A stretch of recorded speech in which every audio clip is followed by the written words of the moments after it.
And the other song you mentioned from that day was Beneath the Streets of Nashville. Where'd that come from? Well, it's the same. The Streets of Nashville. Yeah, exactly. It's the same story, basically. You know, it's like I had the lyrics, and I had some version of it. Like I always have some piece of music, just like a placeholder to put the lyrics to when I'm working on it. That's awesome. But I know that's not the music. Like it's kind of just standard. Or, But when I heard lyrics, it's like that's where it goes. Okay. Yeah. That's cool. So those three songs were actually the beginning of the record. And you had the lyrics, I'm gonna sing again for the stroke. I did. The weirdest thing about that, the whole situation, the stroke and the song, Beneath the Streets of Nashville, because we did do those other two songs that day in the studio. Right. But to me, what rang in my head was Beneath the Streets of Nashville. I had stroked that. Like I had written that song, you know, once again talking about, I think songs kind of time travel. Right. You know, it's like that was about the stroke. Right. It's like, I'm going to sing again. Right. And it was about like the music business, just the corrupt bullshit side of it. And just, you know, whatever the lines are about my friends, the spectacular failures. Right. All this great music and these great songs that people have that they're just, you know, Nashville doesn't hear about it. Right. It's just like, it's the same old story. It's like Johnny Cash giving the finger to Nashville. Right. You know, it's like, it doesn't have a great history in some respects. Right. Of course, in other respects. And I love Nashville, like Sure. a place, and just the energy of it, and a lot of great musicians there. Right. But the business, you know, is pretty. But so we'd written that song, recorded it that day, and then I had the stroke. And to me, that's what stuck in my, like as soon as it happened, it's like, it was a weird little love-hate thing with that song. Did you say you wrote it that day? No, we didn't write it that day. We recorded it that day. Wow. Gotcha. Yeah, but I think it was the last thing we recorded.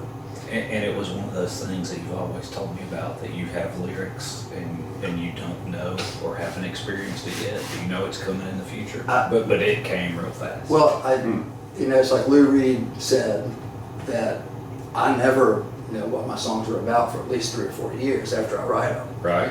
And I think there's some kind of, because you try to not overthink it, you try to kind of be out of the way and like let that come through. Right. And the truth is, you know, things are open to interpretation.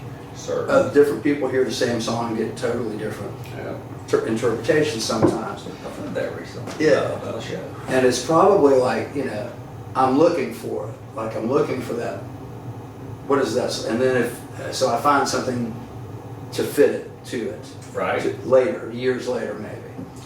But sometimes I would swear to you that it's like, oh shit, that's what this song's about. Right. You know, that's who this song's about. Right. Who I hadn't met for 10 years later. Awesome. You know? And it's not like me, I'm not aware of it. It's like the song. It's like the Bob Dylan thing about, told some interviewer said, this certain song here sounds like is from the Civil War era. It could have been, and he's like, and Bob Dylan said, it probably is. Yeah, right. Those things float around out there. You Yeah. just tune into them. It's like, you don't know if they're from the past or the future or who knows. So the day you recorded that and had the stroke, how long was it before you had the correlation in your Oh, the day I had, when I was in the hospital that night, I mean, all I was thinking about was Beneath Streets of Nashville. Okay. And the end of the song, I'm going to sing again. Right. So Yeah. that hit you. Oh yeah, it was immediate. Okay. Yeah, like for some reason that was the one, that song. Right. Like the other two didn't really seem to have a connection to that event. But Beneath the Streets of Nashville was like, it was weird to me at the time. Like it had because I didn't know it was going to happen yet either. Right. Like the night I had a stroke, I was like, man, this might be it. right. You know, I'm in ICU, who fucking knows? Right. And it's like, well, if that's the last song, it's kind of appropriate. Right. Like that couldn't be a better script written ending, you know. Well, the better script ending to it was you coming back and seeing me again. Well, exactly. That, I would have preferred that, you know. Yeah. You want to play a little bit of that one? Yeah.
Well, I appreciate it. after the stroke.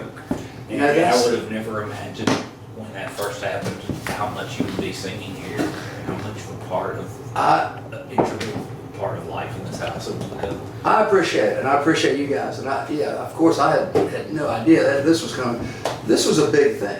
Right. And like, just the music and the art that has come out of this situation. Right. And to me, that's beautiful. It really is. And you always look for those situations, but you can't. It just happens. You can't design it. You can't.